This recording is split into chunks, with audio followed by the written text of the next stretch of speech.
નમસ્કાર વિદ્યાર્થી મિત્રો, આજે આપણે પ્લાનિંગ આસિસ્ટન્ટના જીસી શિફ્ટ 1 ના ટેકનિકલ પેપરનું જીસી સોલ્યુશન કરીશું, જે 2023-24માં લેવાયું હતું. આ આપણો સેકન્ડ પાર્ટ છે. ફર્સ્ટ પાર્ટ તમે ન જોયો હોય તો પહેલા એ જોઈ લેજો.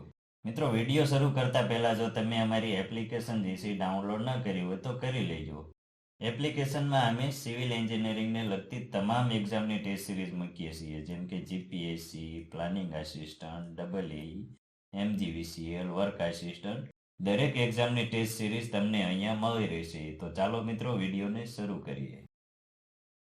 આપણો પહેલો પ્રશ્ન છે કે 3D લેઝર સ્કેનર એ સ્ટ્રક્ચર અને સપાટીનું ખાલી જગ્યા ખૂબ જ ચોકસાઈથી જીસી મેજર કરી શકે છે.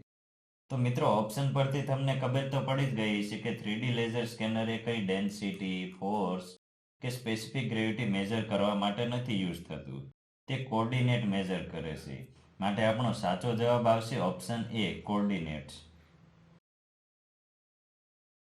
અહીંયા તમને 3D લેઝર સ્કેનર આપેલું છે. 3D લેઝર સ્કેનર એ તમારા સ્ટ્રક્ચર કે સરફેસ ઉપર જેસી લેઝર બીમ મોકલે છે. આ લેઝર જેસી સપાટી પરથી જેસી પરાવર્તિત થાય છે.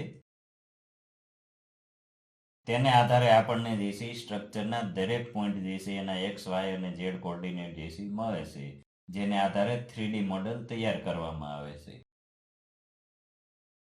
આગળના પ્રશ્નમાં આપણને સ્માર્ટ રોડના ફાયદા શું છે તેના બે વિધાન આપેલા છે. આ બંનેમાંથી કયું વિધાન સાચું છે એ તમારે કહેવાનું છે.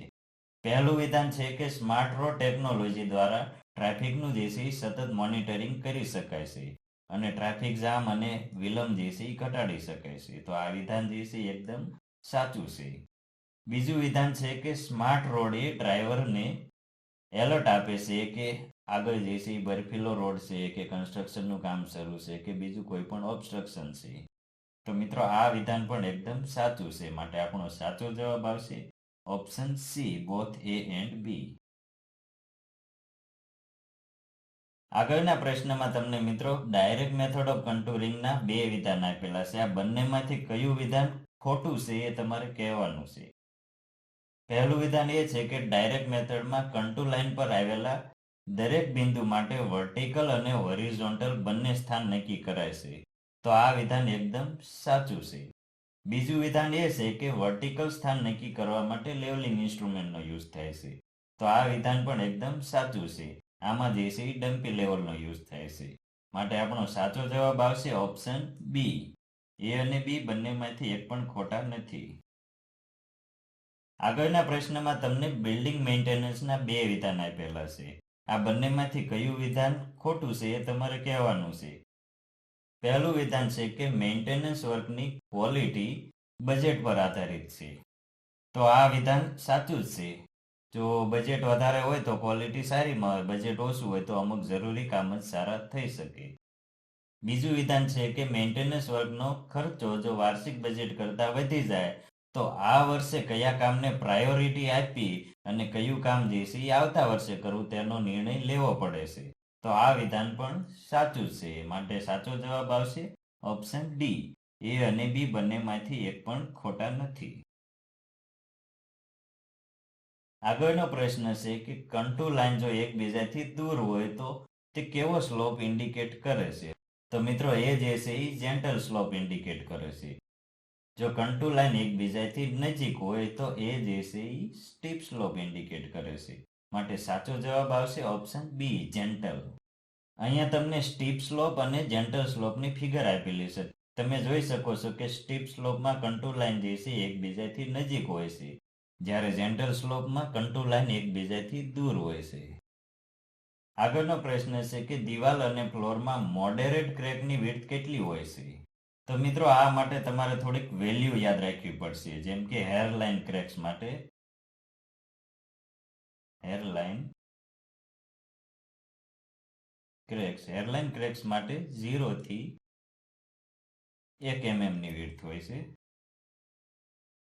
ફાઇન ક્રેક્સની 1 થી 5 mm ની વિડ્થ હોય છે. મોડરેટ ક્રેક્સની 5 થી 15 mm ની વિડ્થ હોય છે. જ્યારે સિવર ક્રેક્સની ગ્રેટર દેન 15 mm ની વિડ્થ જે છે હોય છે. અહીંયા આપણને જે છે મોડરેટ ક્રેક્સ પૂછેલું છે, માટે આપણો સાચો જવાબ આવશે 5 mm થી 15 mm, ઓપ્શન ડી. આગળનો પ્રશ્ન છે કે કોઈ વિસ્તારની ભૂગર્ભ રચના કે પથ્થરના જે છે સ્ટ્રક્ચર અને પ્રકાર વગેરે બતાવવા માટે કયો મેપ તૈયાર કરવામાં આવે છે? તો મિત્રો આ માટે જિયોગ્રાફિકલ મેપ તૈયાર કરવામાં આવે છે, માટે સાચો જવાબ આવશે ઓપ્શન એ, જિયોગ્રાફિકલ મેપ.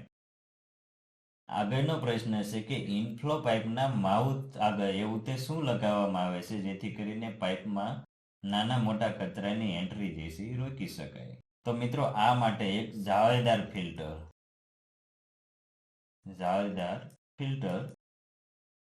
લગાવવામાં આવે છે, જેને મેશ ફિલ્ટર કહેવામાં આવે છે, જે પાઇપમાં નાના મોટા કચરાની એન્ટ્રી રોકે છે, માટે સાચો જવાબ આવશે ઓપ્શન સી, મેશ ફિલ્ટર. આગળનો પ્રશ્ન છે કે મેનેજમેન્ટ દ્વારા નક્કી કરાયેલા performance standard, policy, environmental objective વગેરેનું પાલન કંપની કરે છે કે નહીં તેની ચકાસણી કોણ કરે છે? તો આની ચકાસણી મિત્રો એન્વાયરમેન્ટલ મેનેજમેન્ટ ઓડિટ કરે છે, માટે સાચો જવાબ આવશે ઓપ્શન બી. આગળનો પ્રશ્ન જોઈએ તો લીડાર સિસ્ટમ લેઝર કિરણો જમીન તરફ મોકલે છે અને તે કિરણો જમીન પરથી પરાવર્તિત થઈને સેન્સર સુધી પાછા આવે છે. આ માટેનો ટ્રાવેલ ટાઈમ મેઝર કરવામાં આવે છે. તો આને મિત્રો 2-વે ટ્રાવેલ ટાઈમ કહેવામાં આવે છે, માટે સાચો જવાબ આવશે ઓપ્શન સી, 2. જો મિત્રો તમને લીડારનું ફૂલ ફોર્મ પૂછે તો તેનું ફૂલ ફોર્મ આવશે લાઇટ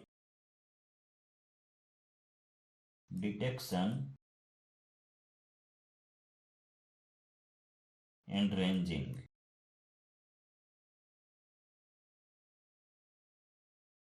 અને જો તમને આ જે સમય મળ્યો તેના પરથી ડિસ્ટન્સનું ફોર્મ્યુલા પૂછે તો ફોર્મ્યુલા આવશે ડિસ્ટન્સ બરાબર સ્પીડ ઓફ લાઇટ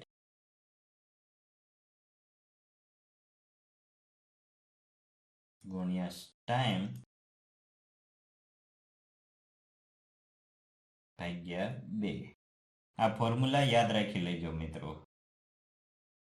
તો આજ માટે આટલા જ પ્રશ્નો. બીજા પ્રશ્નોની ચર્ચા આપણે નેક્સ્ટ પાર્ટમાં કરીશું. આજનો વિડીયો જોવા બદલ આપનો ખૂબ ખૂબ આભાર. મળીએ નેક્સ્ટ વિડીયોમાં.